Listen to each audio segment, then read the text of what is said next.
السلام علیکم۔ میں امید کرتی ہوں کہ آپ سب خیریت سے ہوں گے۔ جو آج میں آپ کو تسبیحات بتانے جا رہی ہوں وہ کرنے میں بہت ہی آسان ہے، لیکن ان کا اجر بہت زیادہ ہے۔ تو اسی لیے ہمیں چاہیے کہ ہم اپنی ڈیلی روٹین میں ان تسبیحات کو ضرور شامل رکھیں۔ اور جو آج کل ویسے بھی رمضان المبارک کا مہینہ چل رہا ہے، اگر رمضان المبارک کا مہینہ نہ ہو، اس کے علاوہ دوسرے مہینوں میں بھی ہمیں ان تسبیحات کو ضرور پڑھنا چاہیے اور اپنی مصروفیت میں سے کچھ ٹائم اس کو دینا چاہیے۔ اگر ہم کسی بھی کام میں مصروف ہیں، کچھ بھی کر رہے ہیں گھر میں، کوئی صفائی کا کام ہو رہا ہے، کوئی جھاڑو وغیرہ، یا باقی بھی دنیا کی جو مصروفیات ہوتی ہیں، لیکن ہم اپنی زبان کے ساتھ جو ہے اللہ تعالیٰ کا ذکر کر سکتے ہیں، ان تسبیحات کو اپنی زبان پر جاری رکھ سکتے ہیں، جو کہ یہ عمل بہت ہی زیادہ افضل ہے۔ بعض اوقات بہت ہی چھوٹے چھوٹے عمل ہوتے ہیں جن کی نیکیاں بہت زیادہ ہوتی ہیں، لیکن ہمیں ان کا پتہ ہی نہیں ہوتا۔ تو اب ہم ٹاپک کی طرف چلتے ہیں۔ حضور صلی اللہ علیہ وآلہ وسلم نے فرمایا کہ بے شک تم اللہ کی عظمت کا جو ذکر کرتے ہو، یعنی تسبیح ہو گئی، تحلیل، تحمید، جو الفاظ بھی کہتے ہو، وہ عرش کے ارد گرد چکر لگاتے ہیں۔ اب چکر کس طرح لگاتے ہیں کہ ان کی ایسی بھن بھناہٹ ہوتی ہے جیسے شہد کی مکھیوں کی بھن بھناہٹ۔ وہ اپنے کہنے والے کا ذکر اللہ کے ہاں کرتے ہیں کہ کیا تم نہیں چاہتے کہ اللہ کے ہاں تمہارا ذکر ہوتا رہے؟ تو اس سے ہمیں کیا پتہ چلتا ہے؟ یہ پتہ چلتا ہے کہ انسان اگر یہ چاہتا ہے کہ اللہ سبحانہ و تعالیٰ کے ہاں اس کا ذکر ہو، تو اس کو کیا چاہیے، کیا کرنا چاہیے؟ کہ وہ دنیا میں کثرت کے ساتھ تسبیح کر لے۔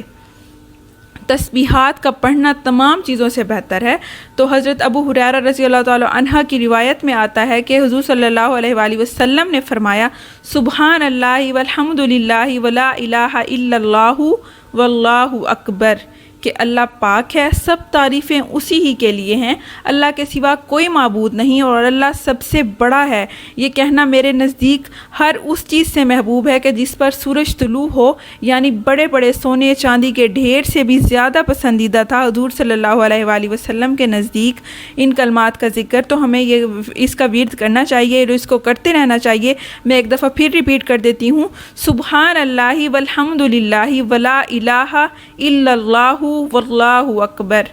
اور اس کے علاوہ میں آپ کو اور کلمات بتاؤں گی جو بہت ہی زبان میں تو بہت ہی ہلکے ہیں، لیکن میزان میں بہت بھاری ہیں اور رحمان کو جو ہے بہت ہی پیارے ہیں۔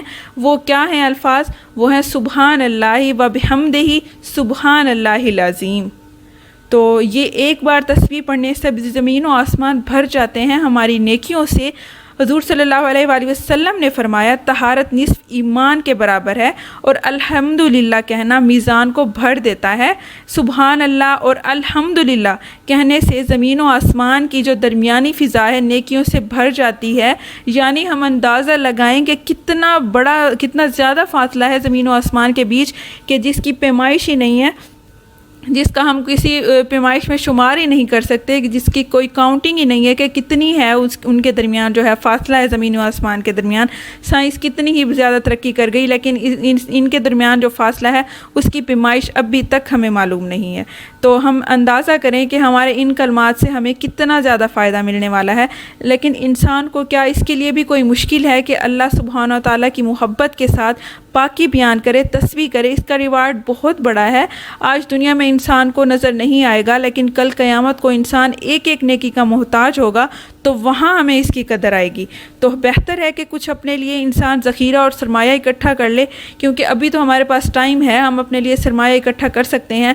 تو کوئی پتہ نہیں ہمارا کب ٹائم آ جائے، کب بلاوا آ جائے، تو ہمیں اسی لیے پہلے سے ہی تیاری شروع کر دینی چاہیے۔ پھر اسی طرح انسان جب تسبیح کرتا ہے اس کے گناہ بھی مٹتے ہیں، کہ ایک طرف کی تو اس کی نیکیوں میں اضافہ ہو رہا ہوتا ہے، اور دوسری طرف اس کے گناہ جو ہے وہ جھاڑے جا رہے ہوتے ہیں۔ یعنی انہی تسبیح کے ذریعے جو ہے تسبیح جو ہے ہمارے گناہوں کو جھاڑنے کا ذریعہ بھی بنتی ہیں۔ حضرت انس رضی اللہ تعالیٰ عنہ کہتے ہیں، حضور صلی اللہ علیہ وآلہ وسلم ایک ایسے درخت کے پاس سے گزرے جس کے پتے سوکھ چکے تھے۔ آپ صلی اللہ علیہ وآلہ وسلم نے اس کو لاٹھی ماری تو اس کے پتے جھڑنے لگے۔ پھر آپ صلی اللہ علیہ وآلہ وسلم نے فرمایا، الحمدللہ اور سبحان اللہ سے اسی طرح گناہ جھڑتے ہیں جس طرح اس درخت کے پتے جھڑ رہے ہیں۔ سبحان اللہ، دیکھیں کتنے ہی چھوٹے الفاظ، مطلب کتنے آسانی سے ادا ہو جانے والے الفاظ، جس میں ہمارا کوئی ٹائم بھی نہیں لگتا، اور ان کا اجر آپ دیکھیں کہ کتنا زیادہ ہے۔ پھر اسی طرح ایک اور آپ کو تسبیح بتانے جا رہی ہوں جس کا جو اجر ہے وہ 100 اونٹوں سے بھی افضل ہے۔ حضور صلی اللہ علیہ وآلہ وسلم نے فرمایا، جس نے سورج طلوع ہونے اور اس کے غروب ہونے سے قبل 100 بار سبحان اللہ کہا تو یہ اس کے لیے 100 اونٹوں سے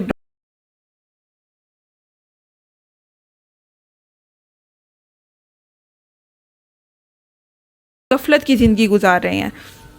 حضرت ابوذر رضی اللہ تعالیٰ عنہ نے عرض کیا یا رسول اللہ میرے ماں باپ آپ پر قربان جائیں، اللہ تعالیٰ کو کون سا کلام جو ہے اللہ تعالیٰ کے نزدیک زیادہ پسندیدہ ہے؟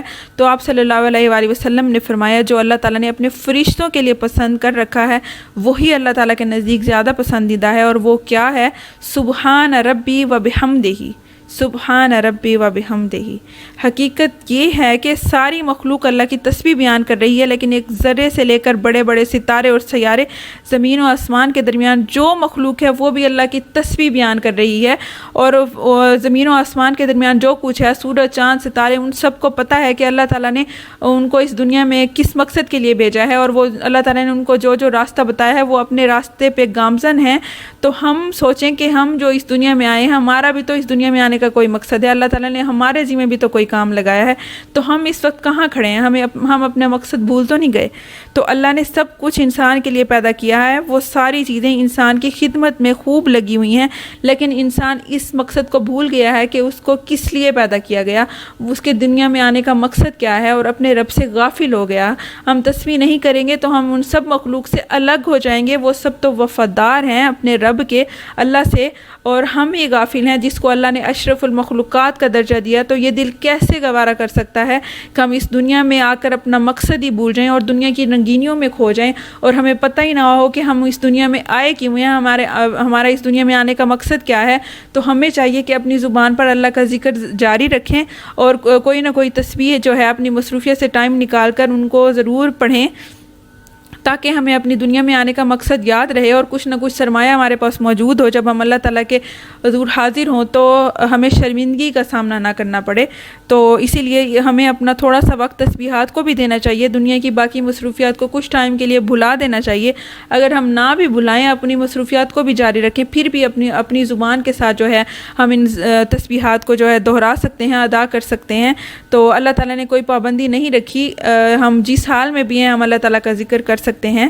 تو اللہ تعالیٰ ہم سب کو عمل کرنے کی توفیق عطا کرے، اپنے حفظ و امان میں رکھے اور دعاؤں میں یاد رکھیں، اور میرے چینل کو سبسکرائب کریں، اور اللہ حافظ۔